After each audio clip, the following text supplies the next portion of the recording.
One of the interesting Farbrengens was the Farbrengen, the Shabbos Pashas Vayigash Tov Shin Chof Tes. That's the time of the year when the students of the colleges have off, and Tzach arranges a Pegish im Chabad. That's an encounter with Chabad, that the students from the universities who have off come to Crown Heights that time of the year, and they have progress for them, and they have speeches for them, and all kinds of great things. And the Rebbe used to Farbreng, usually with Kamada Farbrengen, at the time when they were there. So that year also, Tov Shin Chof Tes, Shabbos Pashas Miketz, there was a Farbrengen, and the Rebbe spoke in Yonim that had to do with the college students, philosophy things, and things that you could give over to the students from the Farbrengen. When it came to Shabbos Pashas Vayigash, the Rebbe said before Shabbos there won't be a Farbrengen. But people wrote into the Rebbe asking him to Farbreng. Lepel, there was a Farbrengen. So by the Farbrengen, the Rebbe said that even though he said there won't be a Farbrengen, but Lepel he changed because people wrote in. And to change for the good is not a problem. And the Rebbe brought rayas that we see that if you change your mind for something that's better is no problem. Therefore, there is no problem with this. And then the Rebbe said that another reason why he's Farbrengen because of something that happened before Shabbos.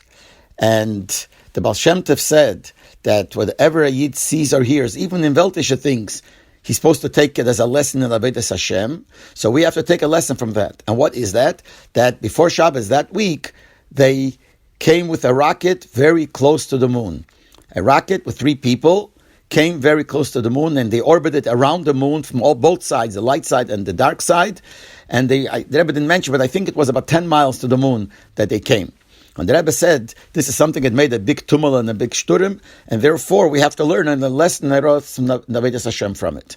But before the Rebbe said that, the Rebbe said there are some people who became a vulva, became to tumult from what happened.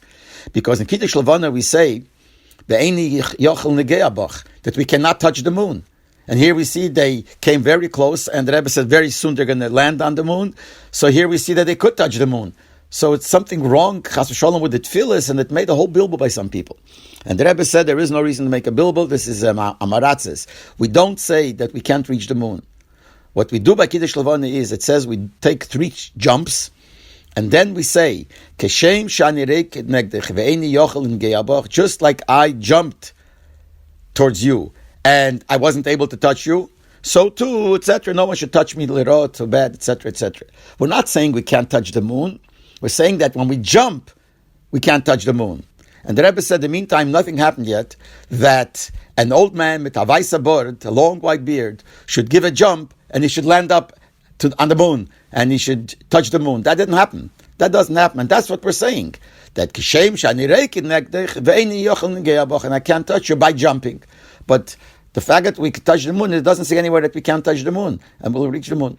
And then the Rebbe went on in bringing out different heroes from the way the rocket works, and the fact that they went all the way up there close to the moon. But before that, the Rebbe also said that there is another Nakuda he wants to talk about, and a special lesson about something that happened yesterday. The Rebbe said a day before, or 2 days before, and the answer to a question that took place could be answered, one of the lessons of the project of going to the moon, and that I will explain in the next broadcast.